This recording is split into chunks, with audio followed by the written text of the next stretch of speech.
வணக்கம். இன்றைக்கு நான் கூற இருக்கும் செய்தி, ஒரு அமைதியான வாழ்க்கை வேண்டும் என்று எல்லோரும் நினைக்கிறோம். மனம் நிம்மதியாக இருக்க வேண்டும். எங்கே நிம்மதி, எங்கே நிம்மதி, எங்கே நிம்மதி, எங்கே நிம்மதி, அங்கே எனக்கோர் இடம் வேண்டும்.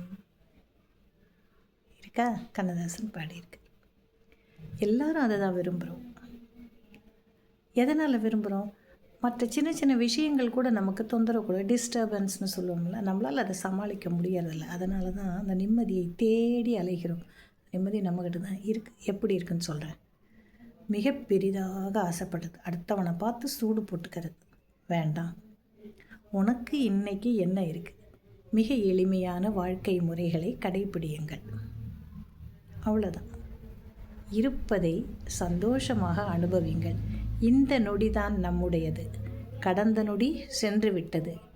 எதிர்காலத்தில் என்ன நடக்கும்னு தெரியாது. இப்போ பேசிகிட்டு இருக்கோம் இல்லையா? இந்த நேரம் தான் நம்முடைய நேரம். நான் பேசுகிறேன், நீங்கள் கேட்குறீங்க. இதுதான் நம்மளுடைய நேரம். இந்த நேரத்தை முழுமையாக அனுபவியுங்கள். எனக்கு இன்றைக்கி இந்த ஒரு சந்தர்ப்பம் கிடைத்திருக்கிறது. நான் உயிரோடு இருக்கிறேன். அதுதான் ரொம்ப முக்கியம். நம்ம உசுரே இல்லைன்னு சொன்னால் என்ன இருக்குது உலகத்தில்? ஒன்றுமே கிடையாது. ஆக இந்த ஒரு நொடியை அனுபவித்து நீங்கள் வாழ்க்கையை நடத்துங்கள். எளிமையாக வாழ பழகுங்கள். எளிமையான உணவுகளை உண்ண பழகுங்கள். எளிமையான பழக்க வழக்கங்கள், உடற்பயிற்சிகள் இவற்றை கை கொள்ளுங்கள். ஜிம்முக்கு போய் தான் நம்ம செலவு பண்ணி எக்ஸசைஸ் பண்ணி உடம்பு. எனக்கு ஒரு வேடிக்கையாக இருக்கிறது என்னென்னா, உடம்பு சரியில்லைன்னு டாக்டர்கிட்ட போனால் கூட டாக்டர் என்ன சொல்கிறாரு? தினம் வாக்கிங் போங்கங்கிறது. நடை என்பது எப்போ நம்ம நடக்க கற்றுக்கிட்டோமோ அதுலேருந்து நம்முடையது. நம்ம காலில் நம்ம நடந்துக்கிட்டு இருக்கோம். அதை கூட ஒரு மருத்துவர் சொல்லி தான் நம்ம நடக்கணும் அப்படிங்கிற ஒரு நிலைக்கு நாம் தள்ளப்பட்டு இருக்கிறோம் என்றால் நம்ம எங்கே நிற்கிறோன்னு பாருங்கள்.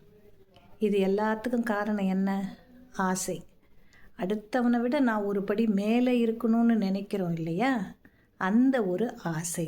அதனால தான் நான் சொன்னேன், எளிமையான வாழ்க்கை முறை, எளிமையான உணவு, எளிமையான பழக்க வழக்கங்கள், எளிமையான குணங்கள், இனிமையான குணங்கள் எல்லாரையும் அனுசரித்து போகிறது. இது இருந்தாலே வாழ்க்கையில் என்றென்றும் நிம்மதி நம்மிடம் நிலைத்து நிற்கும். இதில் சந்தேகமே கிடையாது. சரியா? நாளைக்கு வேறு ஒரு பதிவில் காணலாம். நன்றி.